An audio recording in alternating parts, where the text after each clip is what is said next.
Hi guys, this is your boy Alanobi the billionaire, as always the big brand in Africa, and I'm always proud of that name or that intro. So guys, today I'm here wearing Folies East Africa. Guys, I'm really happy to just give a shout out for this company. For the last 2 years, they have been giving me business, and they deal with Land Rovers and SUVs. Basically, I think from V6 to V8. I haven't seen a V12 there. So they are very good guys, and anytime, anywhere, I'll always refer them given a chance.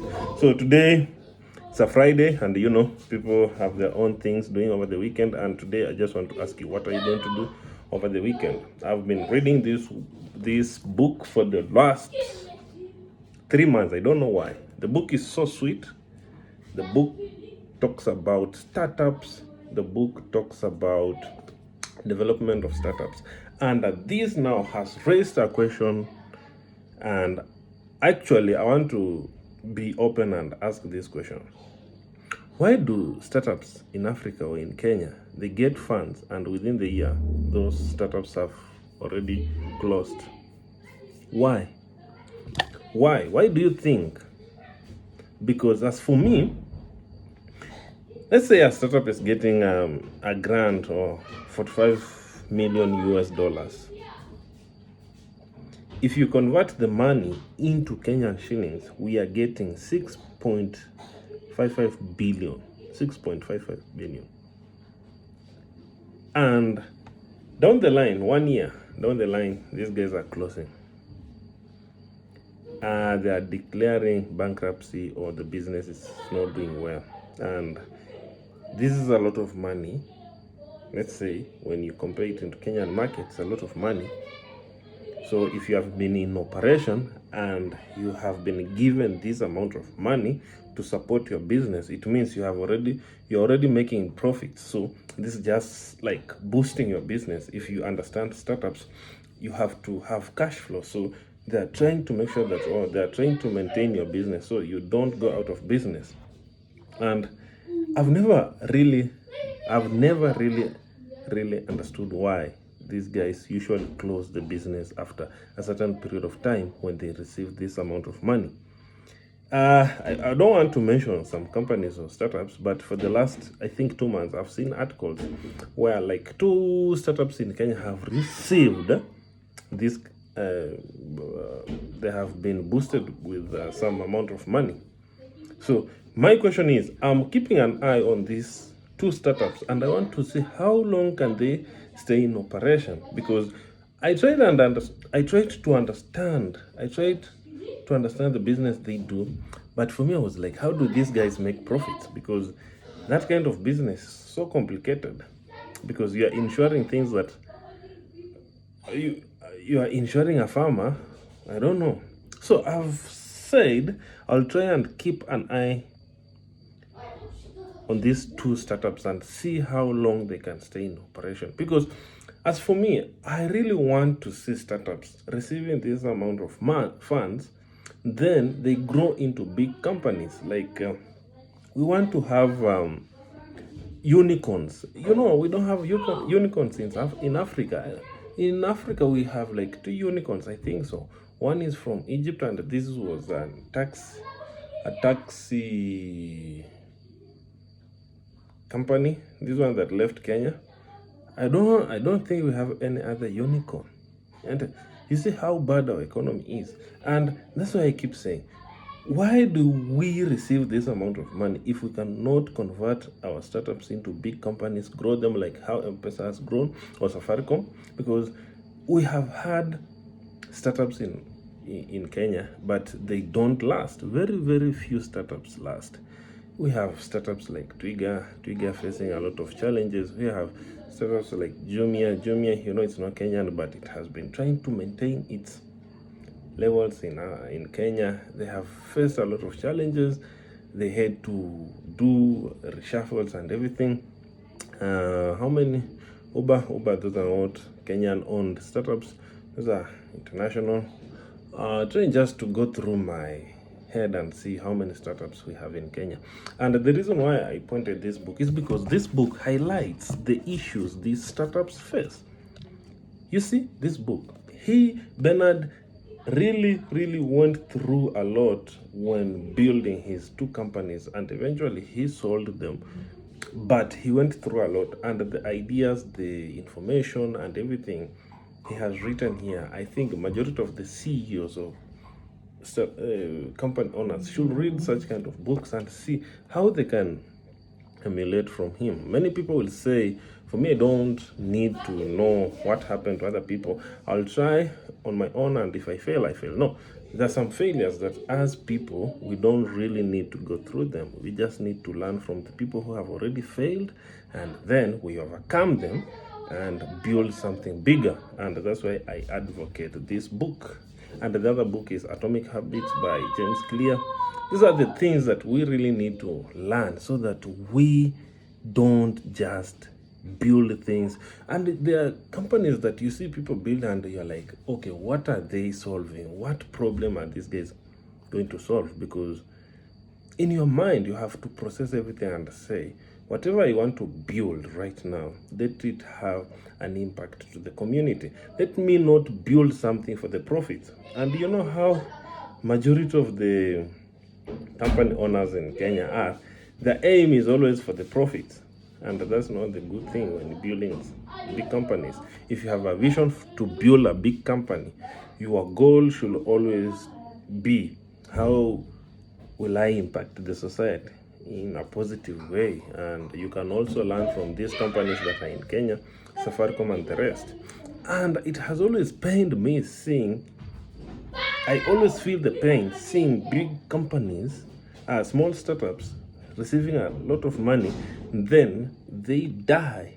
And if you try and look at the reasons why these companies closed the business, it doesn't really make sense. And you don't want to question a lot of things because it's not a company. You may not understand the businesses or the challenges they are facing. But for me, I'm like, no. We need to find a solution to this kind of situations, because you can now start to bring in things like money laundering or what? Because now how can you receive this amount of money? 6.6 billion, 255 million. Then 1 year down the line, you close the business. Where did this money go? Where did this money go? If they bring the books, and for real, if we went through the books and evaluate everything, do you think we can be able to get the right answers to these questions? For me, I feel like, no, I don't want that kind of things. And that's why sometimes I'm always furious. And the other thing is, if you look at majority of startups in Kenya or in Africa, they are fintech startups. Do you know, for me, I'm always like, with fintechs, if you really, and if you have knowledge about startups and the companies that we build, with fintechs, there are very small risks that people take, especially the people who start fintechs, because one, you're not building any product, so that means you don't have any costs to test these products on the market. So your only thing is, which kind of service should I offer in this fintech? Loan service, loan grants, things like that, or B2B, loans, B2C loans, or bank loans. That's the thing. And I'm like, why, guys? Because we have, like, for us in Kenya, we are more of importers than manufacturers. We import everything. So my advocacy has always been, if we building startups, and these startups are like, let me mention Twiga. Twiga is a very good startup in Kenya, and because one, it deals with products. These are vegetables and other kind of things. and they are also trying to make sure that they produce some of these things. So this means these guys are creating more employment for the people, for the farmers, for the middle people, and for the market. Okay, and this one promotes the growth of the economy in all aspects. But with fintech, if fintech is employing 10 people to monitor its service, then let's say startups like the ones in technology, like Trigger, which deals with agri, I'll call it agri-techy, and this is merging the agriculture industry and the technology industry so that they bring efficiency in these kind of categories. So these ones, they're empowering both the farmers to use the technology. They're doing soil tests, they're doing, like, they're creating room for many people, employment for many people. And this one has always been one of my biggest like, I always advocate for startups that deal with manufacturing, technology, and what else? There are many things that I want to mention. Technology can be in terms of vehicles. Look at the startups Elon Musk has been building. Manufacturing, cars, solar panels, things that they're hands-on. And for me, I'm always like, if we get just a few people in Kenya who can just give us 3 startups with products, like how Coca-Cola does, and those, that one will elevate our economy. It will create employment for the people. It will change the situations, and you know what? As a country, we will grow. But fintechs, these people usually disappear in the market. I don't know how they normally disappear. I don't have any bad things about them, but from my repetition, I've seen how they have been operating and how they have been disappearing for many times. So guys, it's a Friday and I just felt like dropping a small video about these startups, how they die, we don't even understand, and eventually I ended up discussing a lot of things. And you know what, guys, if you like reading, I would recommend this book. And also, you can leave your comments and also share your tips on why many startups fail in Kenya after receiving funds or grants, so that we all understand there's something that doesn't add up. If you haven't failed this, me, I have, and I've seen many people talking about it. So today I just decided, let me do a video on this. It's your boy Alano B, the billionaire. Peace, guys. Stay safe.